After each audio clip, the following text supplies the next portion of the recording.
Alright, so I just have a quick little unboxing video for you guys.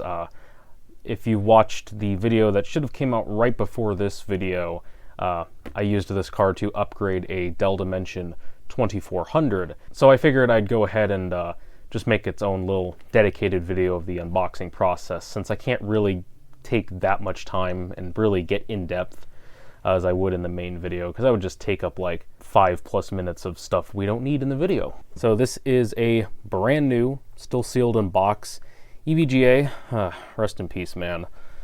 GeForce 4 MX440 with 64 megabytes of RAM, and this is actually a PCI card, which was the whole point of why I wanted this specific one, because I have a couple other MX440s, and I certainly wouldn't have bought another one if it wasn't the fact that this was a PCI version. Now, this claims it's 8X, which I don't know why you'd bother advertising that, considering it's not AGP. It doesn't matter. I'm guessing they were using a later revision of the chip that added an AGP 8X support, and you know, we gotta advertise it because, oh, technically it's in there. It says it's the light version. I don't know what they mean by that. I really hope that doesn't mean like the clock speeds or something are like cut down. And as to how exactly I even got this thing, well, I think about 1.5 years ago, maybe 2 years ago. It's probably closer to 2 years at this point. There was just a guy on eBay who had like a few of these. I don't know how many. There was like a few left when I bought this one, and they were only like $25 or something like that with shipping. And I mean, for a sealed card that's this old, in general, that's a fairly decent price. But this is a sealed PCI card, just made it all the more special. So I decided to just go ahead and pick it up because, frankly, I wasn't going to just pass up that offer. So just really quick here on the side. It's interesting that this box, you can tell, was definitely made for an AGP version, because you can actually feel through, even through the shrink wrap, that this PCI thing is just a sticker. Same thing with this, in fact, too. That's just a sticker covering up the AGP thing. And it doesn't really give any indication that this might be somehow a cut down version of the card, so I'm not really sure if it actually is. I really hope not. The ultimate multi-display GPU. Well, I mean, that would have probably been a decent use case for one of these things. Obviously, trying to boost performance of your not great system, but you know, just having being able to do dual display out, because that was just a thing graphics cards were starting to support pretty much across the board by this point. So, yeah, would have been a feature that, you know, probably someone would have bought this card for. It does have TV out, so I will never use that on this card, but I mean, okay, it's nice that it's there. It's really weird on this card. It lists NT4 support, specifically Service Pack 6, but yeah, Nvidia did support like NT4 and even 95. I don't know if you can get 95 to work with one of these, but they definitely supported NT4 for quite a while. And you know, this is like a 2002, probably 2003 actually card. Actually, yeah, it actually does say copyright 2003 down here. So yeah, 2003, they were still supporting NT4, which is pretty cool. We got some valuable utilities, which is probably just bloat. ADM, Automatic Driver Management. ADM makes upgrades easier than ever, and our chipset check application detects AGP status and motherboard configuration seamlessly. And EVGA SysScan. SysScan? I'm guessing it's supposed to be SysScan. Diagnose a computer system configuration via the internet to simply troubleshoot any issues. That's interesting. Some actual, like, useful information here. Just basic stuff about the card. What? Okay, I've never realized it said this before. Optimized DirectX 8.1 support. What? No. This is a DirectX 7 only card. I really hope that someone didn't read that and like fell for it, thinking that, oh, this actually does support DirectX 8.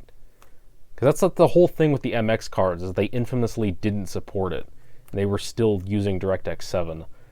Oh man, I almost wonder. No, this box couldn't have been for like a TI card. There's no sticker like covering this part. Wow, they really just put that on there.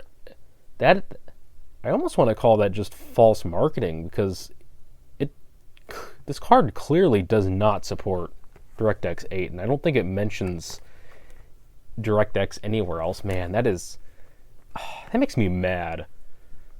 No wonder people didn't like these cards very much.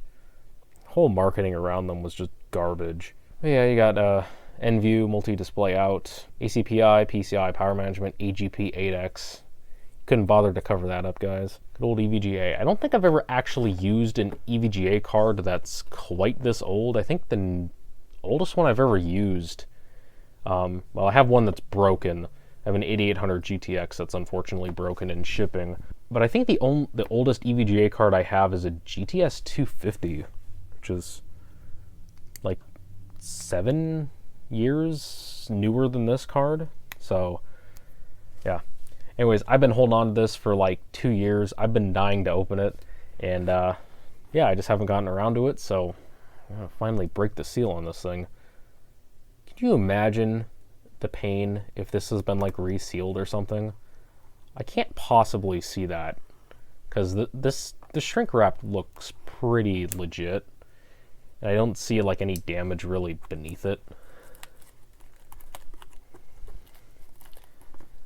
This would be really tragic if like the recording died or something.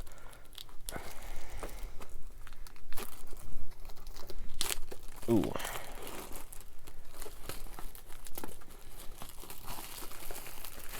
I was expecting the box to be glossier than this. I guess the shrink wrap is really deceiving.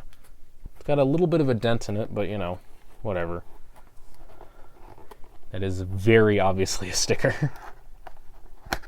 It is a nice thick cardboard box, so this will at least hold up over time. Oh, it doesn't appear there's even any inner cardboard. Oh, what does this smell like?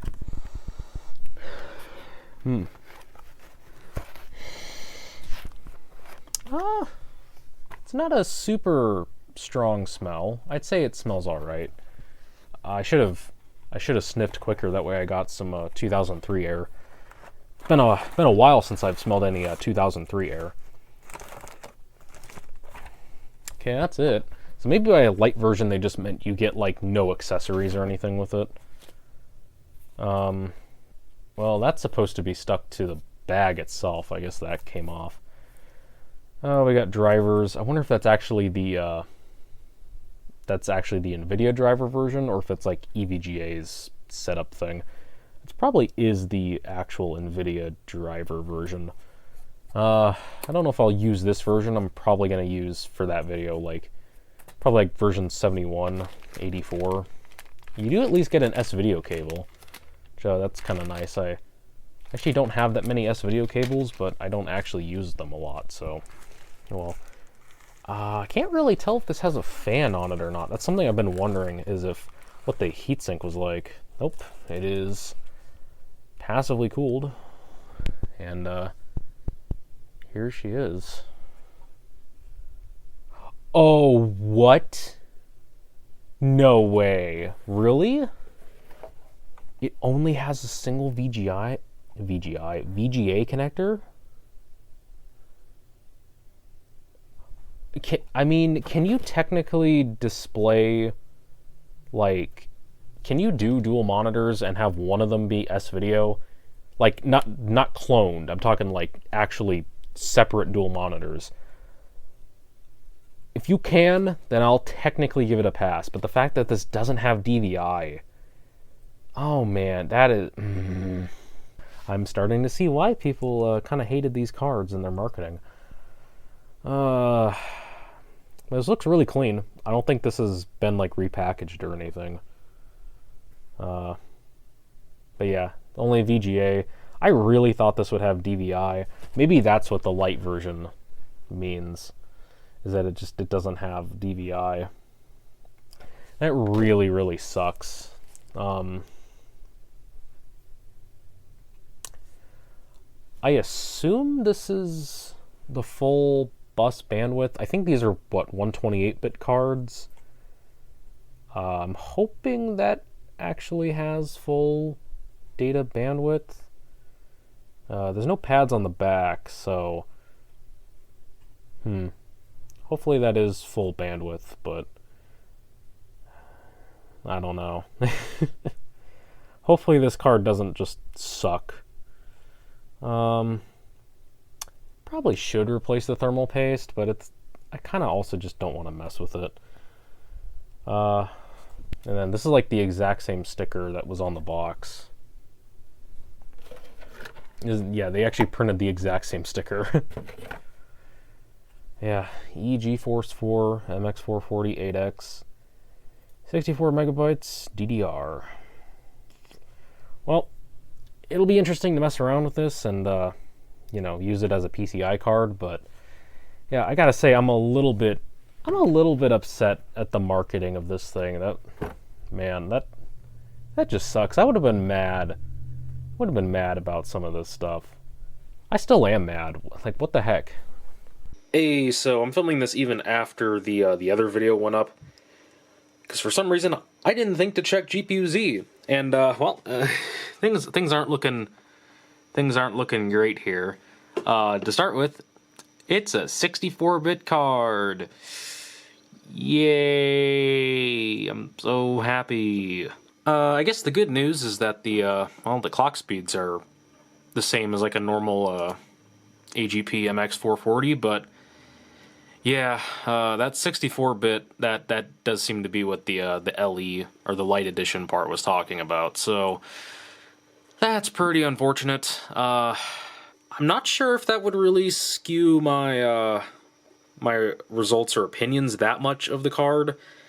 Maybe that would explain some of the performance weirdness in like Unreal Tournament or something. I don't think my overall conclusion would really change a whole lot with this information. I still think PCI graphics cards are usually too expensive to warrant putting them into these not great computers. So that's I just figured you guys would like to know that. So the Light Edition is indeed referring to the fact that it's a 64-bit card. Which honestly puts us more into like MX420 territory, but yeah, that's a little disappointing, but oh well.